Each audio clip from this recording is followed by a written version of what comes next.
Eu vou compartilhar aqui, já começo a apresentação e já tenho até um slide ali sobre mim. Será que se eu colocar em tela cheia, fica muito pequeno para todos? Tá dando Dá para pra ver ver bem. legal. Tá bom, tá Tá bom, ótimo. legal. Então tá. Então, começando aqui sobre quem sou eu. Eu tenho quase 37 anos, nasci no interior do Paraná, moro aqui desde os 7, se eu não me engano, já perdi a conta, mas bom, quase a vida inteira em Curitiba. De trás para frente, então, aqui na IEA, eu estou atualmente como coordenador de tecnologia educacional. Entrei para ajudar na produção do material didático digital para o projeto do SESI. Gostei muito de todo mundo que eu encontrei aqui, então estou feliz de ter tido a oportunidade de continuar aqui e de poder me estender para outras atividades, inclusive. Antes daqui, trabalhei durante alguns anos na Positivo, conheci muita gente que está aqui lá, e é bom rever todo mundo também, depois de ter saído de lá. Eu gosto muito de trabalhar com educação, então, esses últimos, talvez, 8 anos, 9 anos que eu trabalhei com educação, me trouxeram esse amor pela coisa. Acho que é uma área que te traz muito propósito, né? Então, vale a pena trabalhar pensando que você está impactando de forma muito positiva algo tão importante. Antes disso, eu trabalhei como designer, como desenvolvedor, numa startup aqui de Curitiba. Não sei se é uma startup, mas enfim, numa empresa muito jovem, muito moderna na época, dona do Baixa Aqui, de alguns outros sites, tudo gostoso. Foi lá onde eu comecei a minha carreira. Eu sou formado em design gráfico na UTFPR, mas antes disso eu fiz 2 anos de sistema de informação na Federal. Na época eu não gostei muito. Acho que com 18 anos a gente não sabe direito ainda o que quer fazer da vida, né? Mas a faculdade de design foi muito legal. Hoje em dia, fazem muitos anos que eu não atuo como designer, tão pouco como desenvolvedor. Mais recentemente, minha carreira passou a ser como Product Manager. Não vou explicar o que é aqui, é uma função um pouco difícil. Minha avó até hoje não sabe o que eu faço. Mas tudo bem. Eu gosto muito de aprender coisas novas, conhecer pessoas, então estou muito feliz de estar aqui compartilhando um pouco desse conhecimento. E obrigado, Luciana, Marlon, pelo convite. E bora lá. Para começar, eu tô com uma tosse bem chata, tá? Pode ser que eu tenha que mutar. Deixa eu até deixar o botão meio pronto aqui, para não deixar ninguém surdo. Mas os objetivos dessa apresentação, então, é para simplificar conceitos técnicos. Eu digo simplificar, mas vai ter umas coisas meio esquisitas aí no meio do caminho. Não hesitem em parar e fazer perguntas, tá? A ideia é desmistificar um pouco toda essa ideia de inteligência artificial, tentar explicar o que são redes neurais, o que são modelos de linguagem, e trazer isso de forma simples. E para que no final todo mundo aqui consiga utilizar essas ferramentas que apareceram aí como uma tempestade no ano passado, né? De forma mais eficiente, porque acho que a principal coisa que elas trazem hoje, ou elas eu digo, mas todo mundo só deve usar o ChatGPT, é velocidade. Você consegue trabalhar muito mais rápido, resolver problemas até do cotidiano, às vezes, de forma muito eficiente. Ela não é uma palestra especialista, eu estou extremamente longe disso. Eu vou falar algumas besteiras, provavelmente, se alguém muito mais entendido que eu perceber, por favor, me corrija, mas no geral, eu acho que está num nível decente e espero que seja útil para as pessoas. E também não é um treinamento, tá? Eu vou explicar alguns conceitos, vou trazer algumas ideias, mas no final de tudo, a gente não vai pôr a mão na massa nem nada assim. Eu não sei nem se vai dar tempo, na verdade, tem bastante conteúdo. Mas vamos lá, então. Se alguém quiser fazer uma pergunta, provavelmente eu não vou conseguir ver mãos levantadas aqui, porque o Teams esconde as coisas. Mas avisa que abre o microfone e avisa e a gente para, tá? Diogo, deixa eu Oi. aproveitar. Então, gente, só uma orientação prática aqui da nossa apresentação. Vocês estão percebendo que, pelo menos na minha tela, a apresentação do Diogo, ela tá numa fonte que pode ser, assim, para mim tá ok, mas eu sou míope também. Então, se para alguém tiver pequena, ali na parte inferior da tela, do lado para baixo esquerdo, tá? Tem um mais e um menos. Você consegue controlar por ali o zoom da apresentação, tá bom? Então isso facilita para quem precisar aumentar alguma coisa e tal, só para ficar mais confortável a leitura. É isso. Bom demais, obrigado, Poli. É, clicando aqui, então, legal. Então, passando rapidinho aqui pela terminologia, inteligência artificial é algo super amplo. Basicamente, é ensinar o computador a fazer uma tarefa. E acho que a ideia toda é, como é um computador, né, é reconhecendo padrões em dados. Então, inteligência artificial existe há muito, muito tempo, né?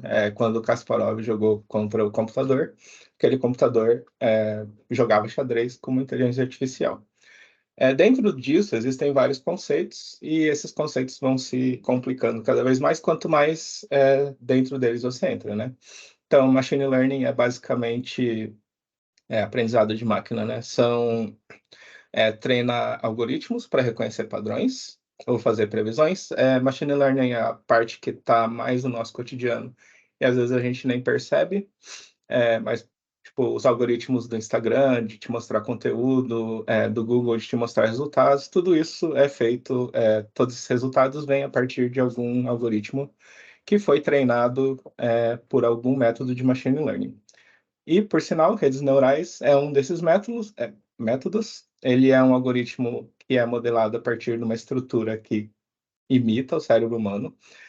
Biólogos da sala que eu vou comentar sobre vocês muitas vezes, mas se tiver alguém, né? Bom, tem o Marlon de biologia, acho que é, sei lá. Enfim. Eu. Física. É, A física. Milena É Biologia. verdade. A Milena Biologia, o Marlon é Física. Provavelmente eu falei alguma besteira, mas me desculpe. Enfim, reconhecer padrões em dados é bem interessante, a gente vai entrar lá. E uma das formas como as redes neurais trabalham é com Deep Learning. Existem muitos, muitos métodos. Deep Learning é algo super complicado, tem recursão, sei lá, coisas assim. Eu vou entrar um pouco mais nisso depois. Então, Machine Learning é adequado principalmente para dados estruturados, como aprender a jogar o joguinho da cobra. É algo muito simples, você consegue falar qual é o objetivo e toda a construção do algoritmo ali, você vai conseguir interpretar depois. Então você vai conseguir entender como ele está tomando a decisão de comer a minhoquinha, comer a bolinha, porque é algo muito simples. Em redes neurais, elas podem ser aplicadas para dados estruturados, mas não é onde ela está no seu melhor momento, né? Com dados não estruturados, a gente consegue resultados incríveis, ainda que, mesmo para quem é especialista na área, às vezes é um pouco difícil até de entender por quê. Pouco interpretável, é difícil entender como as relações aprendidas aconteceram, às vezes nem vale a pena, é algo que a gente meio que joga para o computador. Você conseguiu, tá tudo bem, não me importa muito bem como. Então, reconhecimento de imagem, reconhecimento de voz, ChatGPT, tudo isso utiliza as redes neurais para aprender, né? Então, isso eu acho que trouxe algo muito interessante para como o computador funciona, né? Durante muito tempo, a gente usava uma abordagem imperativa. A gente apontava e clicava, ele fazia alguma coisa e por aí vai. Mas com inteligência artificial, a gente tem algo declarativo, que é muito doido. Você fala o que você quer para o computador e ele pula todas as etapas e faz, né? E ele faz isso aprendendo. Aqui a gente pode até fazer um paralelo entre aprender, né? O que é aprender, mas acho que é basicamente conseguir resolver um problema, alcançar um objetivo. E o computador aprende sozinho, de certa forma, por mais estranho que pareça, né? Então, desde inteligência artificial para jogar xadrez, tradução, reconhecimento de imagem, até a movimentação de um drone você consegue treinar usando AI hoje em dia. E tudo isso, né, a partir de redes neurais. Então, aqui acho que é onde as coisas vão ficar um pouco estranhas. Para os biólogos de plantão, um neurônio artificial, de certa forma, imita o funcionamento de um neurônio real. Meu conhecimento é limitado, mas o meu entendimento é que o neurônio recebe um estímulo, e se esse estímulo ultrapassa um certo limiar, ele faz alguma coisa química e devolve algo, né, que passa para os próximos neurônios, enfim, meio estranho, né? Mas o neurônio artificial faz exatamente a mesma coisa. Ele recebe inputs, recebe dados, esses dados vão ter pesos, são parâmetros, e se passar de um limiar, a gente tem um resultado. Mas como assim, né? Então, por exemplo, com um input só é muito fácil de entender. Você tem um dado que é uma temperatura, E a gente tem um neurônio que diz se a temperatura passar de X, é verão, por exemplo. Então, ele diz isso. É verão, não é verão. Se passar da temperatura, é. Mas se você adicionar um novo input, você começa a ter duas dimensões, né? Então, agora eu já não tenho mais só a temperatura, eu tenho a temperatura e a pressão. Não sei como a pressão se relacionaria com o verão ou não aqui, mas vamos dizer que seja possível, né? Quando esses dois dados passarem do limiar, a gente vai estar com... o neurônio vai te dar um ativo ou inativo. E com 3 dimensões, as coisas começam a ficar cada vez mais complicadas, né? Então, por exemplo, a gente tem aqui essa distribuição de dados. E a gente quer decidir onde está o verão e onde não está. Com a temperatura e com a umidade, né? Cada neurônio é responsável por uma dessas informações. Então, se a gente tem 2 neurônios, a gente consegue fazer esse traço e delimitar essa área como sendo a área onde está a informação que a gente quer. Nesse caso, se a umidade estiver abaixo de X e a temperatura estiver acima de X, a gente vai ter aqui que é verão. A gente vai ter esse quadrante, certo? E para dados muito complexos, a gente começa a precisar de muito mais neurônios, né? Porque cada neurônio é responsável por uma linha, basicamente. E numa situação dessas, com 2 linhas, a gente jamais seria capaz de fazer sei lá, mapear esse desenho, né? E como ele faz isso? Basicamente, o input. Então, aqui um input muito complexo, é uma imagem, né? Cada pixel dessa imagem vai para uma camada que a gente chama de camada de input. Depois eu vou falar um pouco mais sobre essas camadas, mas tem a primeira camada que transforma esse input em vetores, e tem todas as camadas internas que fazem várias associações entre si, algo muito complexo, e te dá o resultado. E aqui ele vai me dizer que é um cachorro. Essa parte do meio é a parte que eu disse que não é interpretável. É muito difícil entender como ele chegou aqui. Não sei nem se é possível. Então, hoje em dia a gente meio que abstrai isso, né? Tipo, ele conseguiu. Beleza. Ele faz isso várias vezes. Ele diz, é um pássaro. Você fala, não, isso não é um pássaro, cara. Faz de novo. Até a hora que ele vai começar a te dar cachorro sempre. E vai ser super confiável. E a gente pode ver isso mais ou menos na prática aqui. TensorFlow é um serviço da AWS, que é da Amazon. E aqui esse negócio é bem legalzinho, porque a gente consegue ver mais ou menos como a coisa toda funciona. Então aqui a gente pode pensar que aqui é o verão, aqui é o inverno, por exemplo. A gente tem 2 inputs e um neurônio.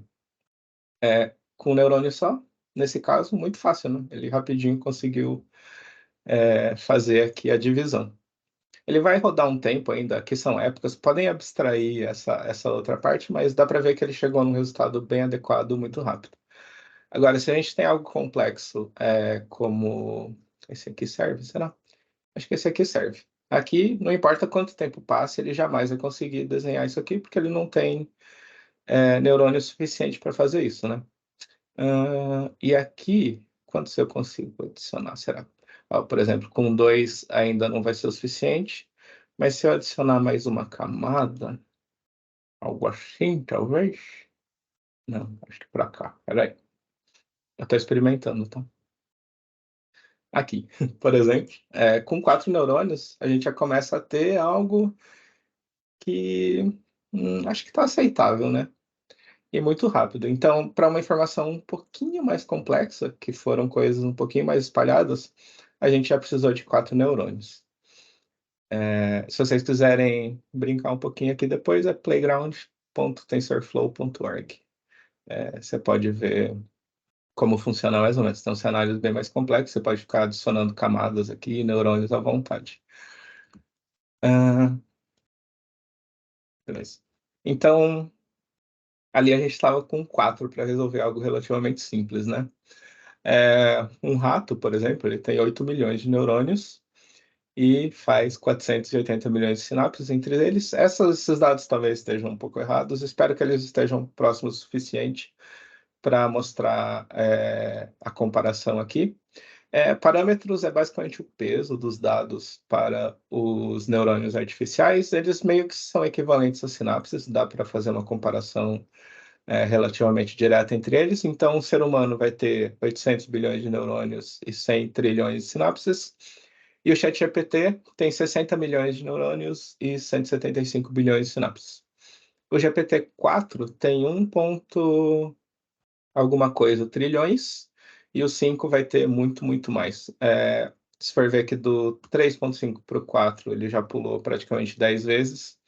A velocidade com que isso está evoluindo é enorme, né? Daqui a pouco a gente vai ter esse número aqui facilmente. Mas não que isso passe 1 para 1, né? Mesmo que um computador tenha o equivalente a um ser humano, não quer dizer que ele pense igual a um ser humano ou que ele tenha a mesma capacidade, porque o nosso cérebro é muito mais complexo, né? Mas, enfim, a capacidade de processamento é algo absurdo. Pensem que em 4 neurônios a gente precisou para resolver aquilo lá, o que a gente não consegue fazer com 60 milhões, né? É um número absurdo para cruzar os dados ali. Show. Eu estou indo bem rápido, inclusive. Se ninguém me parar para fazer perguntas, a gente vai terminar com bastante tempo para mais perguntas no final. Então, modelos de linguagem. ChatGPT é um modelo de linguagem. Basicamente, acho que essa é a aplicação de uma AI que acabou sendo muito.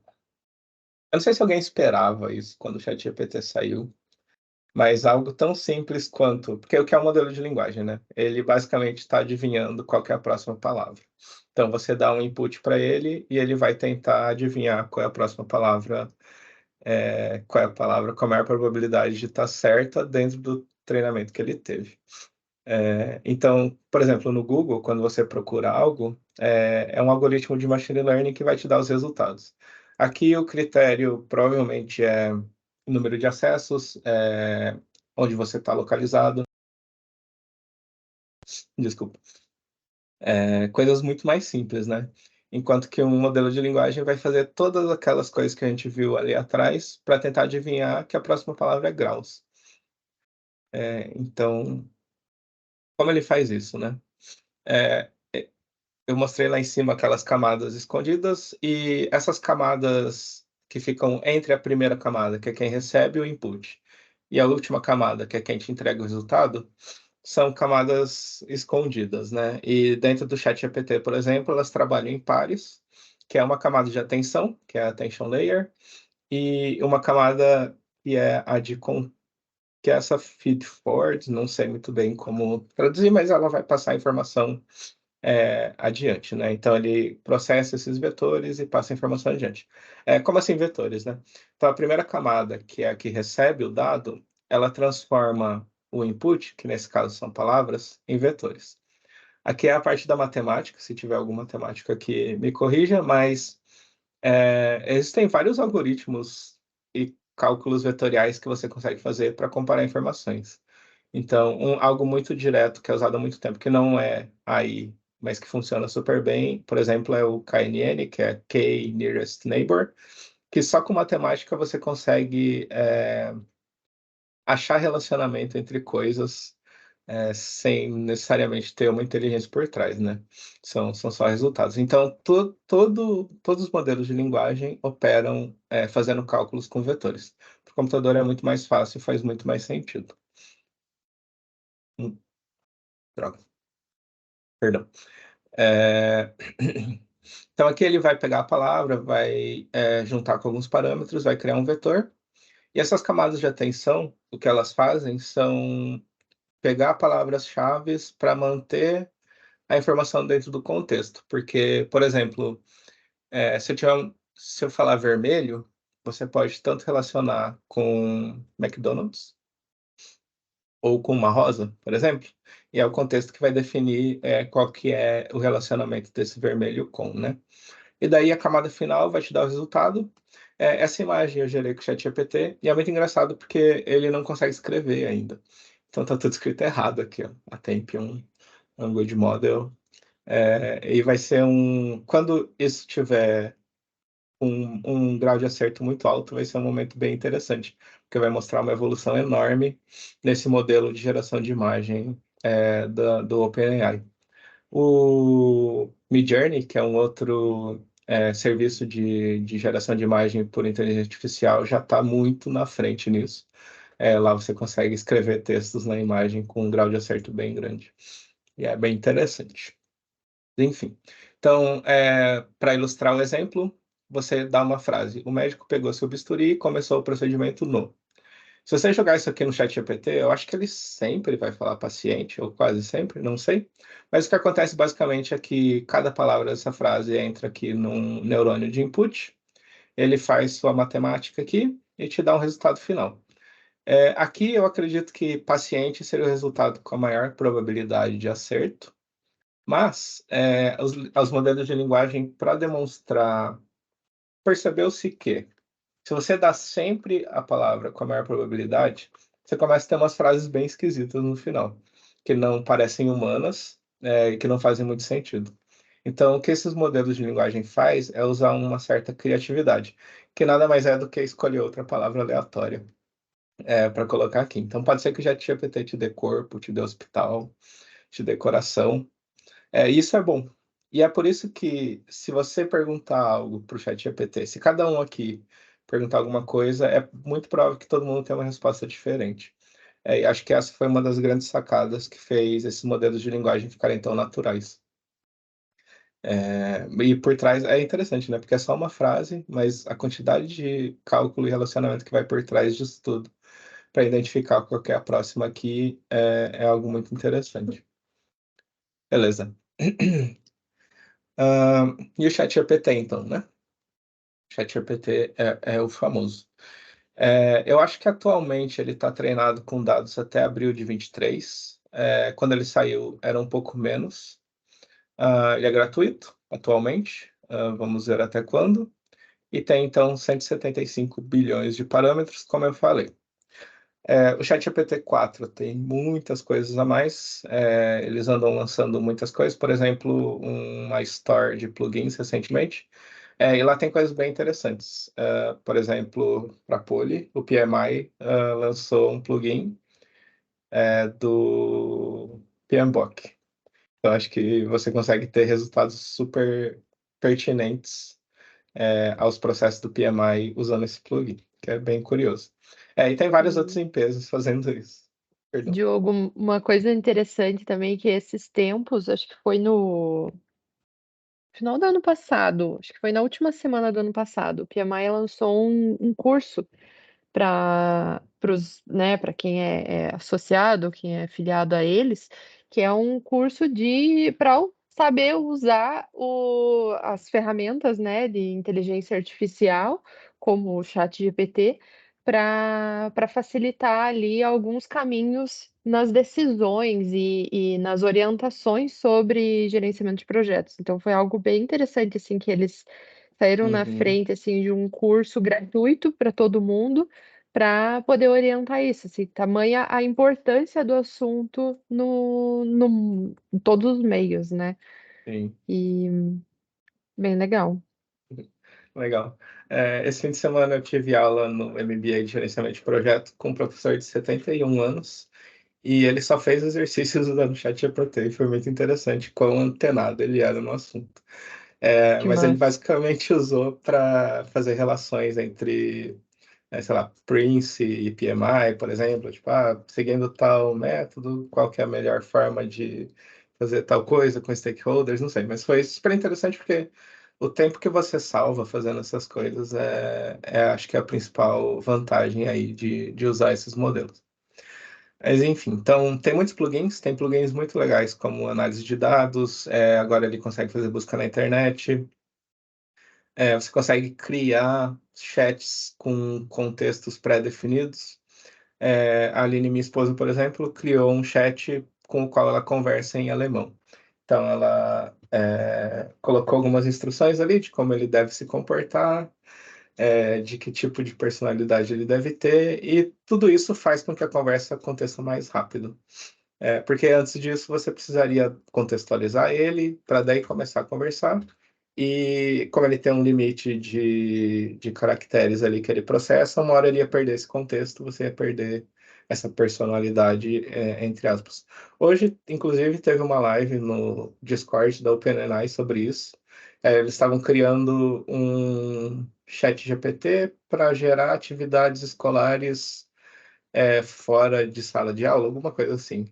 Daí a pessoa contextualizava o tipo de atividade que ela queria, a duração, umas coisas assim, e o chat te dava aquilo já mais direto, né? Já era possível fazer tudo isso antes, mas com esses customs GPT fica muito mais fácil de contextualizar e de ter resultados mais adequados. Mas enfim, e tudo isso é possível porque o ChatGPT 4 é absurdamente poderoso, 1,76 trilhões de parâmetros. A qualidade, quando você compara os dois, é absurda. Qualidade dos resultados, né? E eu coloquei 25, mas na verdade é 20, eu me enganei. $20 por mês, você tem tudo isso. Dependendo do seu trabalho, eu acho que vale a pena. Eu assino fazem meses já, e acho que eu ganhei horas de trabalho todos os dias só por causa do chat, porque ele me ajuda muito em algumas tarefas um pouco repetitivas. Mas enfim, existem outras opções, é claro. Acho que a OpenAI está na frente ainda. Ninguém conseguiu competir. O Google vem tentando. A Microsoft tem um pé ali junto com eles, então o Bing tem algumas possibilidades interessantes, mas para usar diretamente, assim, acho que o ChatGPT ainda é imbatível nesse momento. Vamos ver o que esse ano reserva para gente. Mas enfim, então o chat é um modelo de linguagem, ele é otimizado para entender a linguagem, então ele foi treinado no começo de forma. Acho que eu vou falar sobre isso no próximo, tá? Nem vou falar isso agora. Ele não supera modelos específicos, então existem modelos de linguagem feitos para uma tarefa específica e que mesmo com 10% desses parâmetros vai ter resultados melhores. O ChatGPT é muito generalista, então para tarefas extremamente complexas ele não vai conseguir resolver e talvez ele até invente algumas coisas, então é até um pouco perigoso, mas existem possibilidades e isso é muito legal porque eu acho que isso abriu o caminho para esses outros modelos.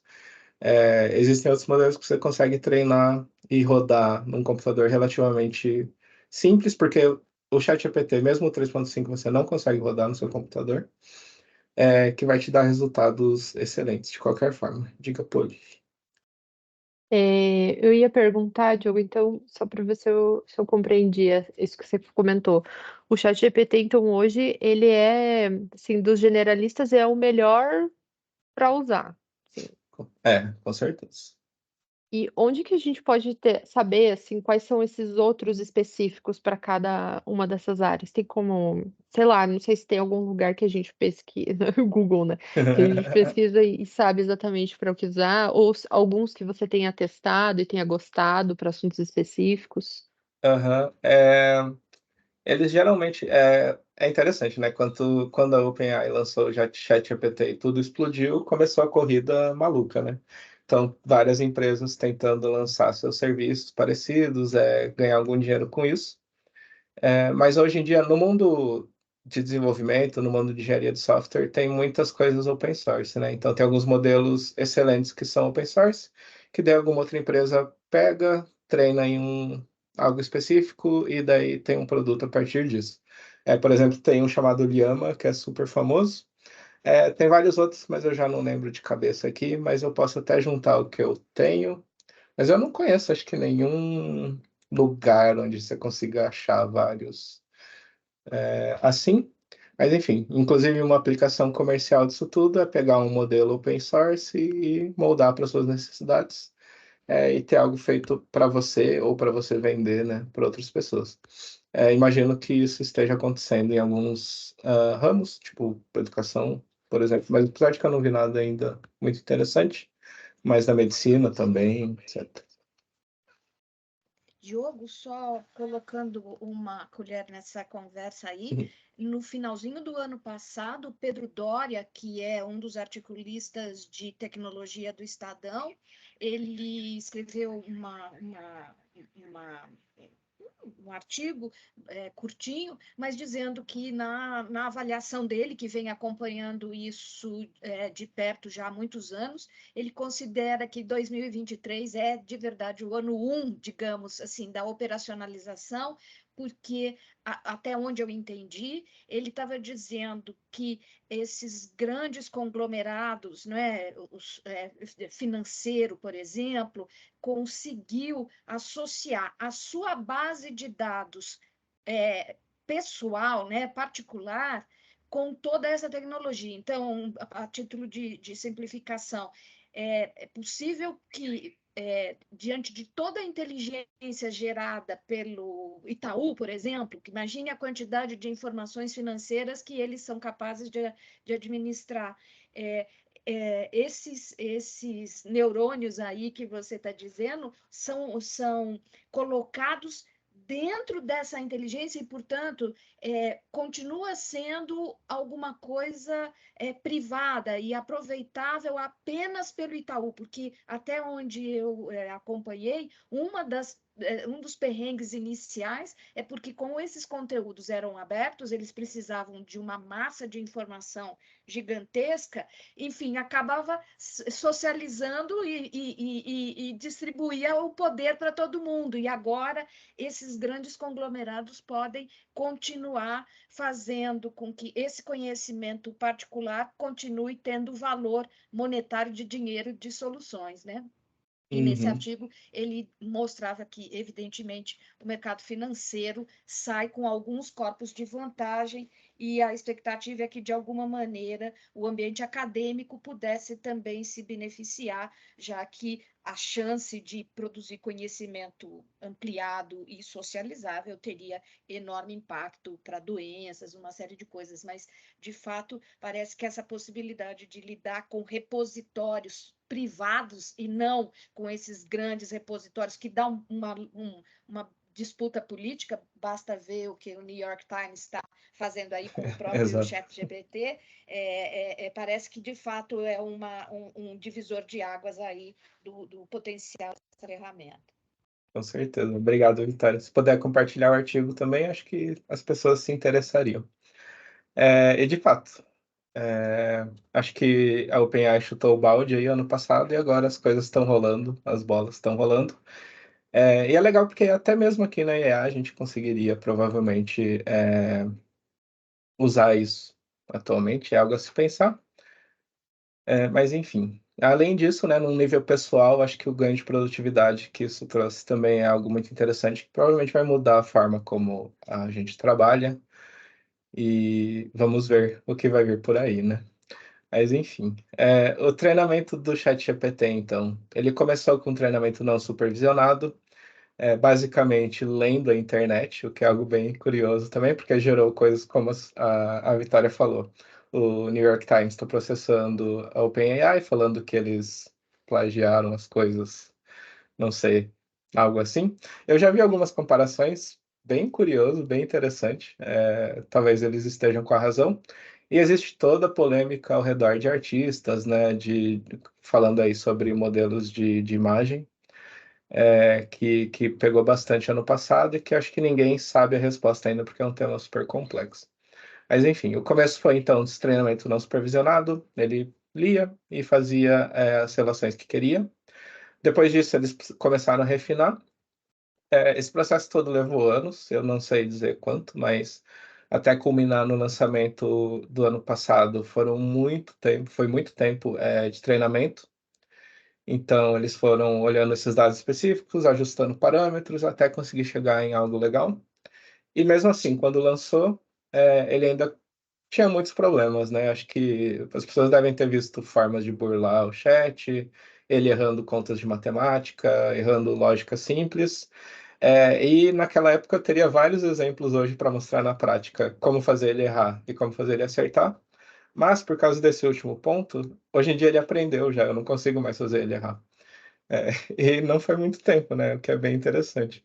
Então, baseado no uso do ChatGPT mesmo, ele vem se aprimorando dia a dia, e eu acho isso super legal. Enfim, em que tipos de tarefa o ChatGPT se dá bem? Porque isso é algo interessante também. Se a gente pegar lá em cima, quando eu falei sobre como funciona as camadas dos neurônios e tudo mais, se você parar para pensar, toda letra, toda palavra que você colocar no que você está falando para o chat, você está mudando a probabilidade do resultado dele. Então, eu vejo muitas pessoas que não conseguem usar direito ou que não tiram o máximo proveito porque elas fazem coisas do tipo, oi, chat, tudo bem? Como vai você? Blá, blá, blá, blá, blá. Então, você está causando um certo problema ali, né? Mas o ChatGPT e os modelos de linguagem em geral, eles são muito bons em fazer duas coisas. Reduzir texto e expandir texto, basicamente. Então, qualquer tarefa que envolva extrair informação ou reduzir para algo mais conciso, ele vai ter um grau de acerto ali, um grau de qualidade enorme. Então, resumir alguma coisa, classificar alguma coisa, por exemplo, você dá alguns parágrafos de texto, ou não sei, você recebe feedback de um cliente, de vários clientes, centenas de clientes, e você quer que ele extraia ou classifique a emoção da pessoa, qual que é a vibe da coisa toda, não sei qual que é a melhor palavra para usar aqui, mas esse tipo de tarefa ele executa muito bem. Extrair dados também. Então, qualquer coisa que seja pegar um texto e achar coisas dentro desse texto, está na praia do chat. E expandir texto também. Então, traduzir, gerar texto, mudar o estilo de linguagem de um texto, por exemplo, seria expandir. Gerar código, isso desde um código de programação mesmo, de fato, que é algo que ele faz muito bem também. Porque nada mais é do que adivinhar a próxima palavra. Só que numa linguagem de programação isso é muito mais exato, né, do que na fala, ou no texto escrito, que seja. Então isso é algo que ele tira de letra, seja uma fórmula do Excel, por exemplo. Qualquer coisa que seja gerar, ele vai se dar bem e transformar o texto, né? Então, transformar de uma linguagem formal para uma informal, qualquer coisa desse tipo, tá aí na praia dele. E isso nos traz aqui para a última parte da apresentação, que é o prompt. Prompt basicamente é o que você fala para ele e é o que vai virar o input. Então, olhando lá para trás, é tudo aquilo que vai virar vetor, que vai passar pelas camadas, a camada de atenção, para qual ele vai selecionar coisas para gerar o contexto, etc. Então, como que a gente deve usar? E aqui é a parte que eu não sou um especialista, tá? É basicamente boas práticas. E tem uma documentação bem legal no site da OpenAI, mas está em inglês, mas eu posso mandar também. Mas como você cria, então, instruções ideais para tirar o máximo desses modelos, né?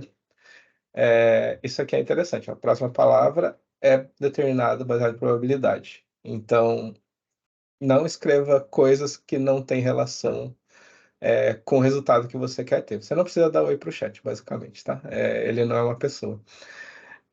Lembre-se da camada de atenção. Isso aqui é muito importante, porque se você não der contexto suficiente, a chance de você receber um resultado que não é o que você espera ou que é errado é muito maior. Então, contexto. Eu escrevi aqui, contexto é tudo. É muito importante contextualizar o que você quer, contextualizar a informação que você está passando, porque você aumenta o poder dessa camada de atenção, né? E acho que na computação, até recentemente, era tudo muito determinístico, né? Você falava uma coisa e recebia outra. Você fazia alguma coisa ali no Photoshop, você fazia um retângulo, você tinha um retângulo. Era tudo muito determinístico. A inteligência artificial, as redes neurais, os modelos de linguagem como um todo, eles são probabilísticos. Isso aqui muda tudo, eu acho. É algo muito interessante que você está sempre jogando contra uma probabilidade. E você quer sempre aumentar o máximo possível para que você tenha o resultado que você quer, né? Mas é improvável que você consiga chegar a 100% aqui.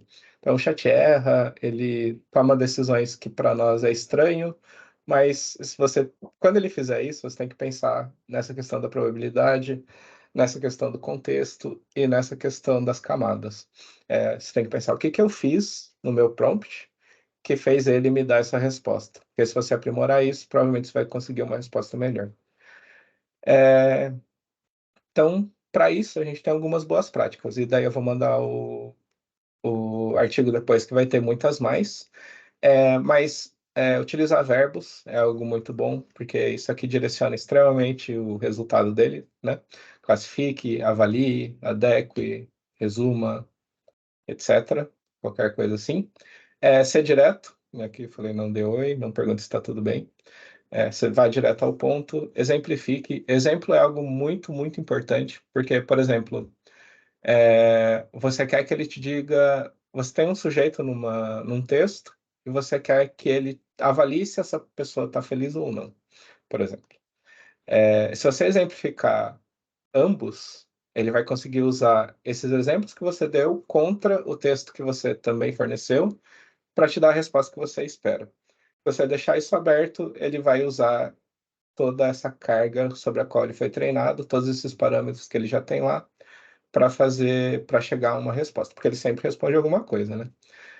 Então, exemplificar é muito poderoso para você guiar o resultado do chat. Descritivo, detalhado, aqui é algo que fica um pouco chato, às vezes até mais, dependendo do que você está fazendo, vale a pena. E aqui é algo onde esses chats customizados que você tem que pagar para ter são muito valiosos, porque você pode já descrever, detalhar, exemplificar coisas para uma tarefa que você sempre precisa fazer. Já vai estar lá, mas se você não quiser pagar, você pode salvar num documento à parte todas essas instruções para poder sempre repetir elas em novos chats se você precisar. O ChatGPT e os modelos em geral não funcionam muito bem com negativas. Eu não sei por quê. É interessante. Mas enfim, digo que deve ser feito, não que não deve. Trabalhe sempre com o positivo, sabe? O que você quer, não o que ele não deve fazer. Esse é um erro que eu cometo bastante ainda, porque eu acho que é contraintuitivo um pouco. Você, por exemplo, quer falar, não me responda tal coisa, mas isso não funciona tão bem. Por quê? Não sei. E eu utilizo separadores para deixar claro o contexto e exemplo da tarefa. Eu posso mostrar depois aqui o que eu quero dizer com isso. Então, basicamente, escrever a tarefa, dar um input e dizer o que você quer receber de volta. É isso aqui eu vou mostrar junto com isso. Vai te garantir um resultado legal. E o futuro? Super slide. O que o futuro nos reserva? Eu sei lá. A gente não sabe, porque foi tudo tão rápido e essas coisas evoluem tão rápido que, por enquanto, está muito difícil de dizer. Chega uma hora que a curva estabiliza, né? Deixa eu tirar desse slide branco para ninguém ficar cego. Mas, por enquanto, ainda está tudo muito aberto. E quando está tudo muito aberto, você tem muita incerteza. E quando você tem muita incerteza, você tem muitas possibilidades. Então, na sua vida pessoal, utilize para ganhar tempo, para fazer as coisas de forma mais eficiente. E na sua vida profissional, qualquer tarefa que poupar sua capacidade cognitiva, podem ser coisas que vão te trazer qualidade de vida, qualidade do seu trabalho, melhorar o seu trabalho. E também aqui na educação, principalmente, a gente tem um universo de possibilidades inexploradas ainda, eu imagino, né? E se a gente largar na frente, é uma baita de uma oportunidade que a gente tem. Então, só para mostrar rapidinho, eu tenho 2 minutos ou 12 minutos? Alguém sabe me falar? Como é que eu vejo? Acho que 12. Tá. Então, aqui. Diga, Luciano. Não, pode ser depois, você termina. Tá bom.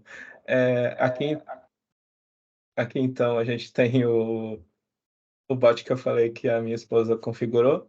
Tá em alemão, eu não sei ler alemão, mas enfim. Ela até pode falar um pouco sobre isso se ela quiser. Ela tá do meu lado. Vai dar bug no microfone. Oi, gente. Só falar então rapidinho. Eu criei um amiguinho que conversa em alemão comigo, e daí eu defini alguns parâmetros de personalidade, como que eu queria que ele fosse. Eu queria que ele fosse um amigo curioso, porque quando você pergunta uma coisa só pro ChatGPT, ele tende a ser meio prolixo, assim, explicar muita coisa, né? E eu queria que ele fizesse eu falar mais do que me explicasse coisa. Então, às vezes eu chego ali e conto alguma coisa do meu dia, tipo, eu fui passear com meu cachorro. Ele, que raça que é seu cachorro? O que que ele faz? Ele fez alguma coisa engraçada? Daí ele me ajuda a pensar em alemão e escrever as coisas, né? Porque eu aprendendo a língua é normal, né? A gente entende às vezes muito mais do que tem a oportunidade de falar. Então foi mais ou menos assim que eu fiz meu amiguinho, o Pingo Jäger. A imagem também foi feita pelo ChatGPT, a ilustração. Ilustradora, eu sei a ironia, mas foi ele que fez. E é isso. Legal, obrigado. Obrigado por compartilhar. Mas você vê, algo tão bobo quanto colocar essas pequenas instruções aqui já muda completamente a forma como ele interage com você, né? E isso também é algo bem interessante. E daí o que eu quis dizer ali no final sobre utilizar separadores, descrever a tarefa, eu faço assim, meio que tanto faz, mas, por exemplo, contexto, blá, blá, blá, blá, blá, tarefa, blá, blá, blá, blá, e output, ou qualquer coisa assim. Então, vamos ver, contexto. Eu vou viajar para Barcelona em abril e gostaria de um roteiro para 5 dias, com 3 refeições e passeios de manhã e à tarde. Não, pera, isso aqui é a instrução. Eu estou em abril. Pode ser só isso, é um contexto suficiente. Me dê um roteiro de 5 dias. Que uma tabela. Uma tabela com as colunas dia, atividade, horário e descrição. Deixa eu ver o que ele faz com isso aqui. Fazendo ao vivo, né?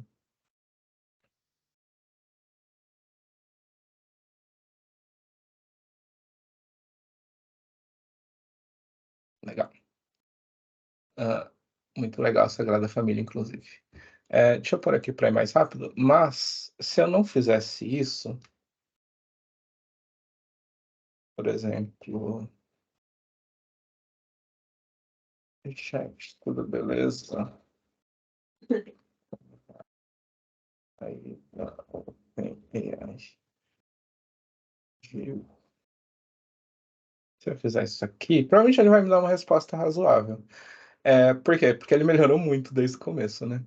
Mas, por exemplo, se eu quisesse essa planilha aqui, ele dificilmente me daria. Ele me deu ainda manhã, tarde e noite, porque eu falei, né? Eu falei que eu queria, mas enfim, já muda completamente o resultado. Inclusive, se eu fizer isso aqui de novo, aqui é provável que ele me dê outra resposta ainda por cima. E isso aqui, ó, ele gera isso aqui. Ele teve que usar parte do processamento dele para, tipo, vou responder, né?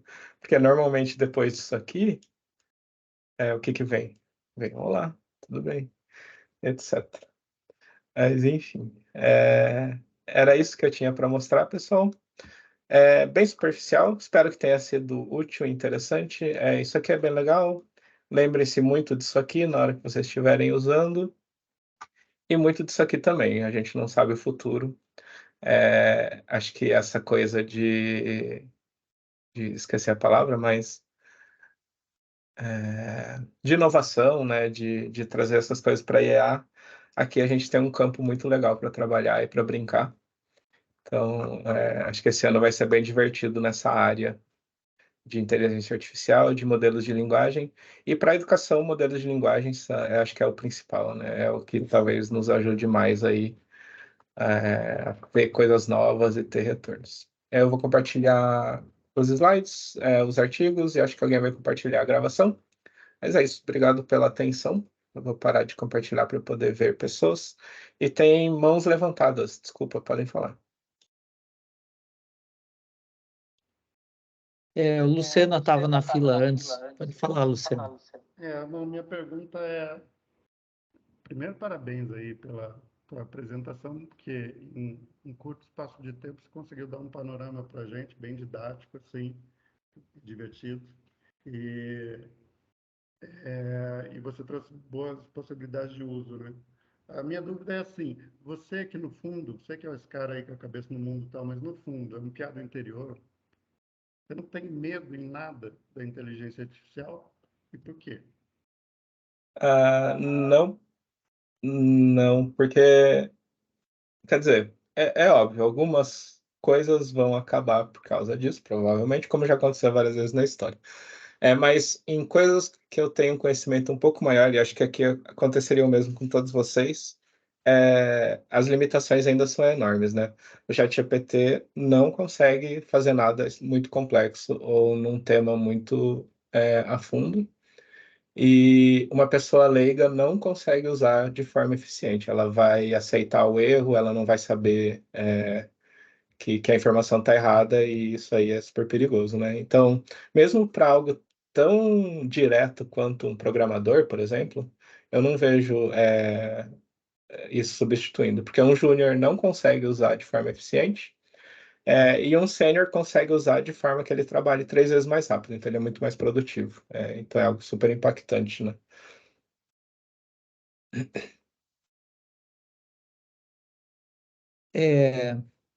Bom, Diogo, também reforço os parabéns, foi muito legal a apresentação, muito didática, e dá para ter uma dimensão, apesar de toda a sua didática, dá para ter uma dimensão do grau de complexidade que tem por trás disso, né? Porque a gente está vendo aqui uma coisa muito exemplificada, mas dá para ter uma noção do tamanho que é isso, né?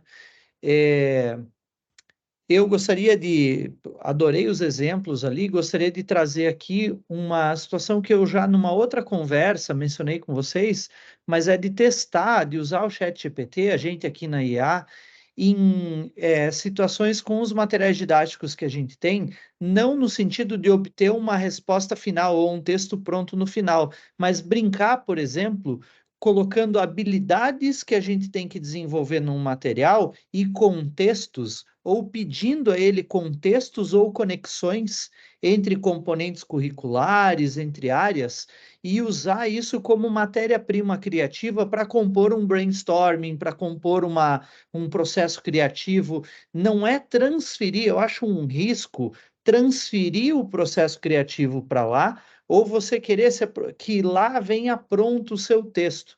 Mas se você faz um brainstorming com um grupo de humanos e coloca o ChatGPT no meio dessa roda, o processo ganha uma eficiência muito grande, né? E então seria só esse comentário. E o segundo comentário é, eu convido vocês também a conhecerem, não sei se já viram, mas o ponto de vista do Miguel Nicolelli sobre a inteligência artificial, que é bastante interessante. Ele tem uma crítica, ele não se opõe, mas ele coloca assim uma preocupação de quem terceiriza completamente isso ao chat, do que é que você está fazendo em termos de treinamento do teu cérebro, né? De um risco para os processos que vão desenvolver o cérebro humano.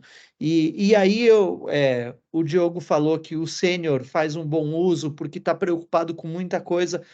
Então, o sênior não tem esse problema de limitar o cérebro dele. O problema está nesse mau uso, nesse uso ingênuo, superficial.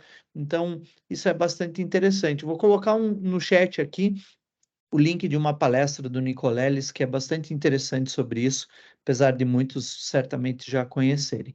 Então, é isso. Legal, obrigado, Marlon. A Vitória, daí a Malu.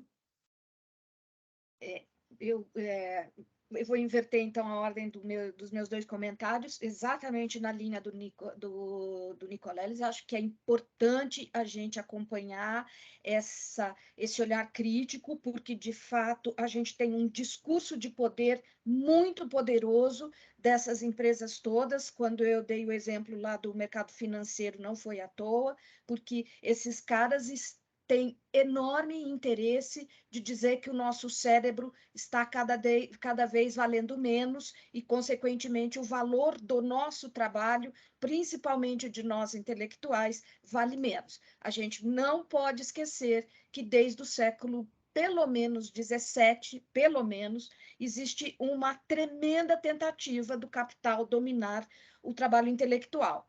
eles vêm conseguindo sucessos, mas ainda não conseguiram nos substituir. E o discurso da inteligência artificial é de que sim, seremos capazes finalmente de nos livrarmos de vocês, chatos de galocha, que ficam criticando tudo que a gente propõe. Então, é importante a gente ter esse senso crítico. E na segunda linha do que o Marlon falou, eu penso, Marlon, que o nosso canal, evidentemente, que o que o ChatGPT está fazendo é de muito relevante, mas eu acho que a gente precisava acompanhar o que algumas universidades brasileiras estão fazendo. Há alguns centros de excelência mundial reconhecido no desenvolvimento de linguagem do português, porque uma das limitações dessa dificuldade que você diz da negativa, Diogo, é porque em português a gente usa duas negativas para afirmar, o que não existe em inglês, e, portanto, ele fica embaralhado com isso, né?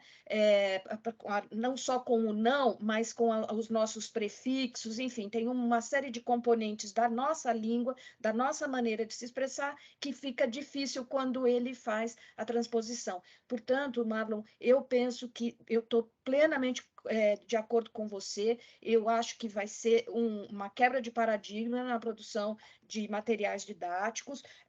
De fato, a gente tem uma tremenda oportunidade, mas eu penso que a gente deveria tentar chegar junto com essas universidades brasileiras que estão desenvolvendo modelos de linguagem em português, porque muito provavelmente eles ajudarão e nós poderemos ajudá-los exatamente nessa faixa da criança e do jovem, que são os inovadores, né? Embora o Diogo tenha dito professor lá de 71 anos, mas a nossa experiência diz que os professores tenderão a ser resistentes. Então, talvez a gente pudesse embarcar e há pessoas aí, há núcleos de desenvolvimento que merecem a nossa atenção. Bem legal. Obrigado, Vitória. Malu? Me sinto até, como fala, intimidada depois de falar depois da Vitória, porque, gente, eu vi a Vitória falar é ficar assim na tela, juro. Só complementando algo até que o Lucena trouxe em relação ao medo, né, das IAs, na minha área eu vejo muito esse preconceito, né, contra o ChatGPT, principalmente, né, mas as IAs em geral, e eu tinha muito esse preconceito, eu falava, eu não vou usar ChatGPT, eu me recuso a entregar minha criatividade, né, enfim. E no final, se você souber usar, ela é uma ótima aliada. Ela nunca vai te dar resposta, né? Para mim, pelo menos, isso nunca funcionou. Mas ela te dá um norte, principalmente, por exemplo, eu tenho que lidar muito com a criatividade. E às vezes eu tô num bloqueio criativo gigante, e às vezes uma simples pergunta que eu posso jogar no chat GPT, ele pode me dar um norte para aquilo que eu tô tentando fazer há horas, por exemplo.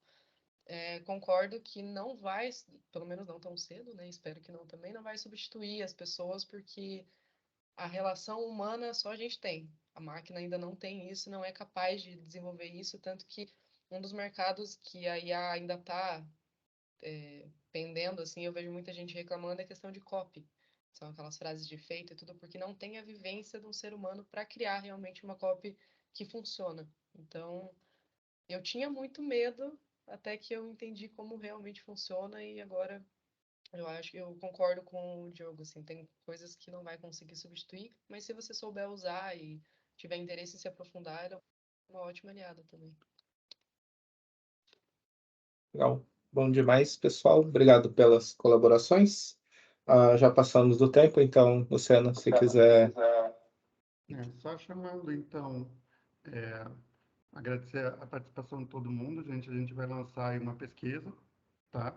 A Malu vai disponibilizar a pesquisa para todo mundo, para a gente ver como vocês viram este momento e também pensando no futuro, dos próximos IA com vida, né? O que mais a gente pode discutir, o que mais a gente pode fazer, quem vocês sabem da casa que poderia falar de determinado assunto, um assunto que vocês mesmos gostariam de trazer para discussão.